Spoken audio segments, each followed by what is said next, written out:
Beelan with Solarrolla, and today I'm working on the plumbing. This is the sink setup for the Redfoo van. We have two 6-gallon jugs, this little bar sink, and all the fittings, small DC pump, and I'm getting ready to go ahead and put all this together.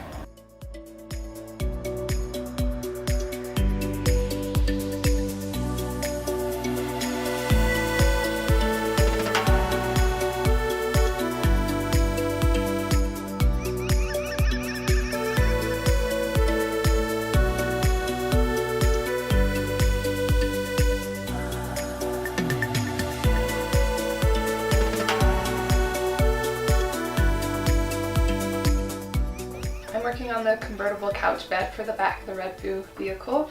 These are the boards that we're going to be using. This is the seat and this one is the back.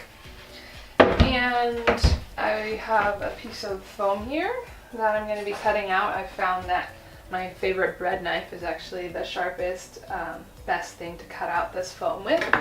So I'll be cutting this out and then cutting the vinyl. The vinyl matches the front seats, and so that is going to look really nice.